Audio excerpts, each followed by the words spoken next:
এবারটা ব্যাপক হয়েছে, একটা আলাদাই ফ্লেভার। আমি মানে এর থেকে ভালো বলতে আইসক্রিম খাই। তুই থাম, এরকম বলবে এটা ই করা। এবছর বিশেষ আম হয়নি, গত বছর প্রচুর আম হয়েছিল। আমাদের উঠানের ওপরেই আছে বেশ কয়েকটা আম গাছ, তার মধ্যে আছে হিমসাগর, চৌসা, আম্রপলি আর আলফানসো।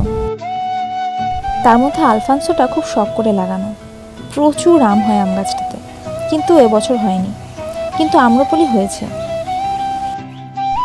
আম নাকি ফলের রাজা, আর এই কথাটা আমার কাছে একদম সত্যি, কারণ আমার সব থেকে পছন্দের ফল হলো আম। কিন্তু এবছর আমের ফলন ভীষণ কম, তাই আকারে ভালোই বড় বড় হয়েছে। আগে বাড়িতে অনেক বড় বড় আম গাছ ছিল, কিন্তু এখন সব কাটা হয়ে গেছে, শুধু একটা আম গাছে রয়ে গেছে, সেটা অনেক বড়। অন্য কোনো দিন অবশ্যই ভিডিওতে দেখাবো। অনভ্যাসে বিদ্যানাশ, আমারও তাই হয়েছে। আম গাছে উঠি না কত বছর, কিন্তু এই কাছাকাছি আম্রফুলের আমগুলোই পেরে ফেলতে হলো, কারণ গাছ পাকা আমে পোকা হওয়ার সম্ভাবনা বেশি থাকে। আজকে আমি বানাবো একটা গুজরাতি রেসিপি, আমরখান্ড। জানা যায় এই রেসিপিটা তৈরি হয়েছে গুজরাটে বসবাসকারী যাযাবর পশুপালনকারীদের দ্বারা। তাদের পালিত পশুদের কাছ থেকে যে দুধ পাওয়া যেত তা থেকে তৈরি করতো দই, আর সেই দইটাকে আরেকটু সুস্বাদু করার জন্য সেই দইয়ের মধ্যে মেশাতো বিভিন্ন প্রকার বাদাম এবং মিষ্টি, যেটা শ্রীখণ্ড নামে বেশি পরিচিত।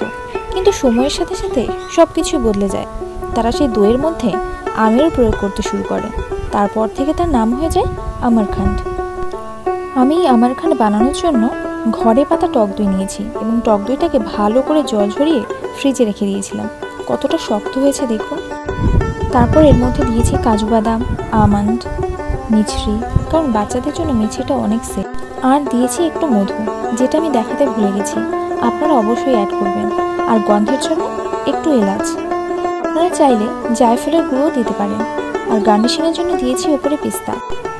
এই আমরখান্ড কিন্তু একদম পুষ্টি গুণে ভরপুর, এটা ছোট থেকে বড় সবাই নির্দ্বিধায় খেতে পারেন। সারা রাত ফ্রিজে রাখার পর সকালবেলা আমরখান্ড নিয়ে হাজির হয়ে গেলাম। দেখতে কিন্তু দারুণ হয়েছে।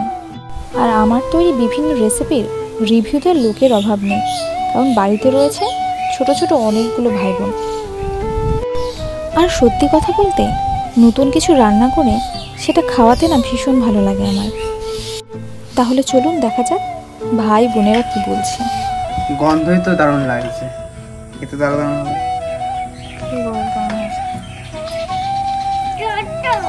কেমন লাগছে? অবভিয়াসলি ভালো হয়েছে, সবসময় যেরকম ভালো হয়, কিন্তু এবারটা ব্যাপক হয়েছে। আসল রিভিউ কিন্তু সত্যি ভালো হয়েছে, সত্যি ভালো হয়েছে। আসল রিভিউ দিলাম, তোমার কি মনে হচ্ছে?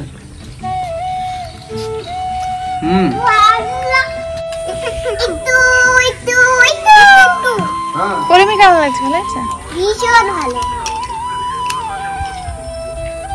আর করবি? আইসক্রিমের থেকে তো অনেক বেশি ভালো। না, আইসক্রিমও ভালো, তো আমি মানে এর থেকে ভালো বলতে আইসক্রিম খাই। তুই থাম, এরকম বলবে এটা ই করা। এ তো